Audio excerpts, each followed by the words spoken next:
Test में यशस्वी जायसवाल के out होने पर विवाद को लेकर है, जहां थर्ड अंपायर के आउट करार देने के फैसले पर विवाद हो चुका है और फील्ड अंपायर ने यशस्वी को नॉट आउट दिया था। हालांकि बांग्लादेशी थर्ड अंपायर ने अपने फैसले में आउट बताया और बीसीसीआई उपाध्यक्ष राजीव शुक्ला ने भी इसको लेकर अब सवाल उठाए हैं। यशस्वी स्पष्ट रूप से नॉट आउट थे, राजीव शुक्ला की तरफ से कहा गया। मेलबर्न टेस्ट में टीम इंडिया को 184 रनों से हार का सामना करना पड़ा है। बीजीटी सीरीज में ऑस्ट्रेलिया की टीम अब 2-1 से आगे हो चुकी है, लेकिन यशस्वी के आउट होने को लेकर हुआ विवाद, इस पर बात करने के लिए मेरे सहयोगी शिवेंद्र इस वक्त हमें ज्वाइन कर रहे हैं। हालांकि किस आधार पर दिया गया यह फैसला और इस फैसले को लेकर अब क्यों सवाल उठाए जा रहे हैं, यही शिवेंद्र से समझने की कोशिश करूंगी। लेकिन उससे पहले देखिए, आपको हम बताते हैं कि बीसीसीआई उपाध्यक्ष राजीव शुक्ला ने एक्स पर पोस्ट करके इस पूरे मामले पर क्या कहा है। राजीव शुक्ला ने कहा, यशस्वी जायसवाल स्पष्ट रूप से नॉट आउट थे।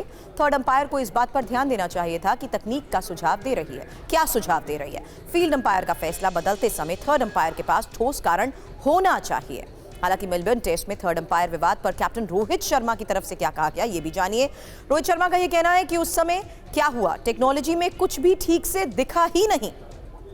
हालांकि उस पर कमेंटेटर्स ने भी कहा कि आप टेक्नोलॉजी का अगर इस्तेमाल कर रहे हैं तो टेक्नोलॉजी के आधार पर देखकर ये साफ पता लग रहा है कि वो नॉट आउट है। लेकिन जिस तरीके से इस पूरे मामले पर विवाद हो रहा है, एक एक इन्फॉर्मेशन आपके सामने, क्योंकि यशस्वी जायसवाल आखिर आउट हुए कैसे। 5वें दिन यशस्वी 84 रन पर बल्लेबाजी कर रहे थे और पैट कमिंस की गेंद पर कैच आउट की अपील की गई और कमिंस की बाउंसर पर गेंद विकेट कीपर के हाथों में गई। फील्ड अंपायर जोएल विल्सन ने नॉट आउट करार दिया और ऑस्ट्रेलिया ने फील्ड अंपायर के फैसले के खिलाफ ही रिव्यू मांगा। कहा यह जा रहा था कि रिव्यू में बल्ले और दस्तानों के पास स्निकोमीटर पर कोई भी हलचल नहीं थी और बांग्लादेशी थर्ड अंपायर सैयद शरफुद्दौला ने यशस्वी को आउट बताया। थर्ड अंपायर सैयद शरफुद्दौला ने फैसले पर ही स्टेडियम में दर्शकों का हंगामा, उसकी तस्वीरें भी सामने आई। लेकिन शिवेंद्र हमारे सहयोगी इस वक्त हमें ज्वाइन कर चुके हैं और शिवेंद्र, यही सवाल, आखिर इस फैसले पर किस आधार पर सवाल उठाए जा रहे हैं और किस आधार पर उन्होंने आउट करार दिया, यह भी समझाएं।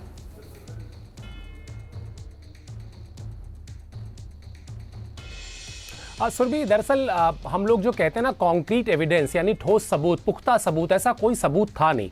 अब हुआ क्या कि उस विकेट की वजह से भारतीय टीम टेस्ट मैच हार चुकी है, तो निश्चित तौर पर यह विवाद बन गया। और हालांकि कप्तान रोहित शर्मा ने कहा कि हम उसको बढ़ाना नहीं चाहते और ऐसा देखकर लगा कि शायद उन्होंने गेंद को छुआ था, लेकिन हमें आंख से देखकर जो लगा और जो तकनीक ने बताया उसमें जमीन आसमान का फर्क है।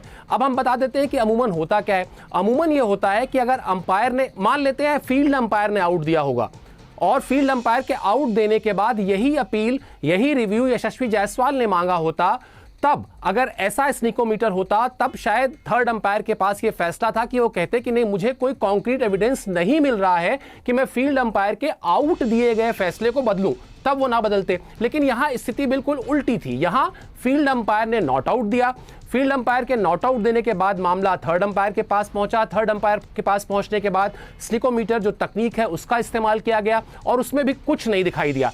अब बेनिफिट ऑफ डाउट हमेशा बल्लेबाज को दिया जाता है, इसलिए थर्ड अंपायर को करना यह चाहिए था कि वो बेनिफिट ऑफ डाउट का इस्तेमाल करते और यशस्वी जायसवाल को नॉट आउट देते, क्योंकि कोई कॉन्क्रीट एविडेंस तकनीक के बाद भी था ही नहीं। अब जब उन्होंने आउट दे दिया तो निश्चित तौर पर वो मैच भारत के हाथ से चला गया। अब बहुत बवाल हो रहा है, बड़ा ये तो मैच भारत के हाथ से चला गया, जाहिर सी बात है, निराशा है और निराशा के साथ साथ ये आलोचना जो हो रही है। मैं एक सवाल शिवेंद्र इसलिए कर रही हूं क्योंकि सीरीज के पहले मैच में भी विकेट को लेकर विवाद हुआ था और वो पहला मैच था जब भारत की पहली पारी के दौरान केएल राहुल के आउट होने पर विवाद हुआ था। तो ये भी तो एक ग्राउंड है जिसके आधार पर सवाल उठा रहे हैं कि राहुल के फैसले में जब स्निको आधार, तो यशस्वी में ऐसा क्यों नहीं हुआ?